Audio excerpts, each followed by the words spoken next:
I didn't put that in consideration before I seen his defense. Like, okay, now he just have to worry about this, so it's way easier for him to make stuff miss.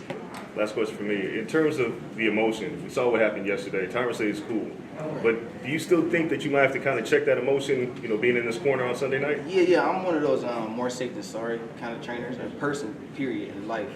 So I immediately went to him, if you can watch the footage of the whole event. I went straight to him and told him that, calm down. You know what that was. We were prepared for anything that was coming our way, outside the ring and inside the ring. So calm down. And he let me know. When I said that, he barked, so he wasn't calm. so I was kind of scared. Like he was about to knock me out. So I calmed him down a little bit more after, when the cameras went away, and then I had to also make a phone call to Floyd to get him to help him, because Floyd is a master of not letting people get under his skin. And he'll get, even with the Judah situation where Judah jumped in, it was a fight and a big old fiasco. Floyd was in the corner calm, when he should have been.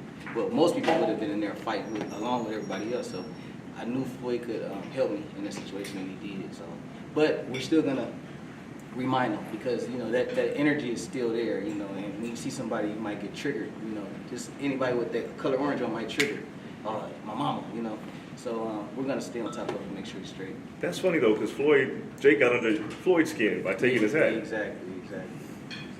And it took him about 10 minutes backstage in the Hard Rock Stadium to calm down. So yeah, same thing.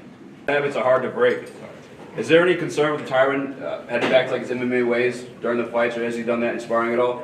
Well, we had some fun experiences in sparring where he pulled out a couple moves, but there's no concern at all. Man. No concern at all. That was way in the beginning of the camp, and it was fun to see. It was fun to see and fun to get him out of the system. Was there a lot of cleaning up to do with MMA boxing, headed into just straight boxing? Not at all. You guys are gonna be surprised. You'll see fight night that he has a great boxing background. What were you We just had to polish him up. What were you most impressed with?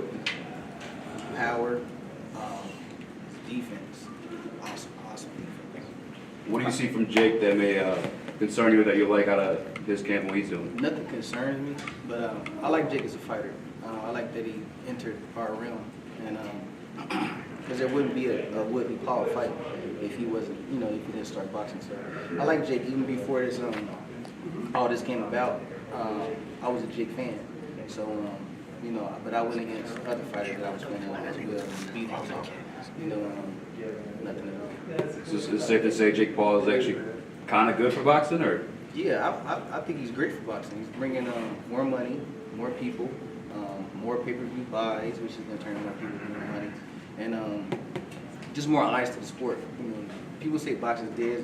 It never will die. It never was dying, but it's now just going to grow and get bigger. So I think he's great for boxing. Thanks, Coach. How do you prepare for somebody that's only had 3 fights and hasn't been in there for more than 2 rounds? Like, how do you take a look at those things? How do you prepare? How do you prepare for?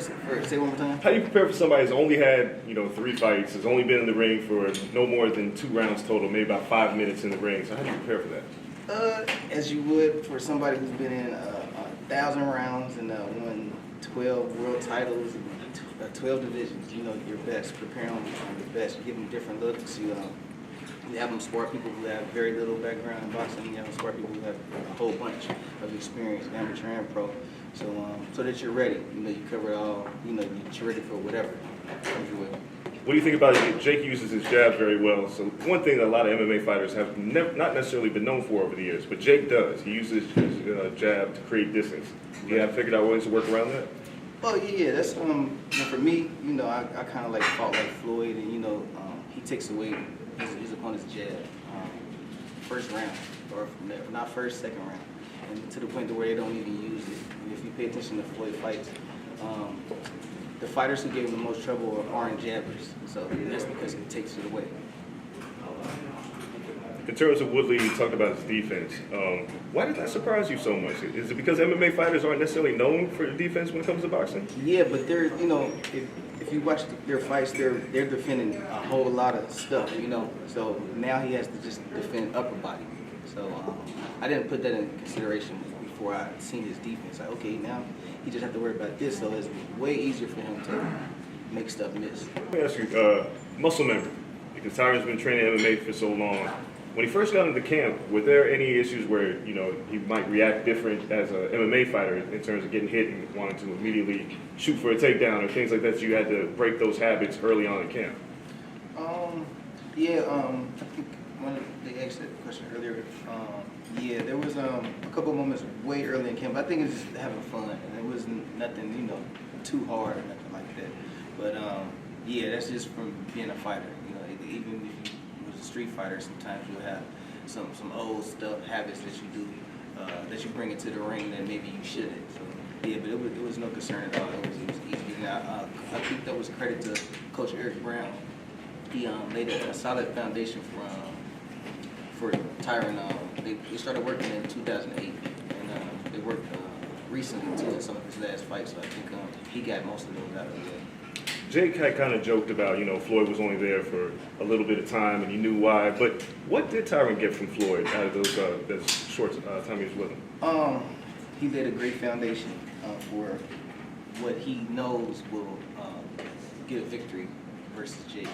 And it was a few days, and he stayed there with us for the entire gym sessions. And it's been phone calls every single day almost, reporting back and forth and how things were looking, and him asking questions, and me letting him know how things are going and the progress has been made. So Floyd's been there the whole step of the way where people don't understand.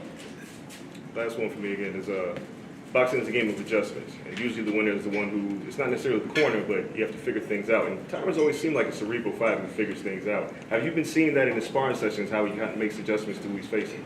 Yeah, every single round, from one to the next, and to the next day of sparring, to the next week of sparring, to the next month of sparring, he's been progressing, making adjustments. And it's not been many that he's had to make, but he's made those adjustments along the way consistently.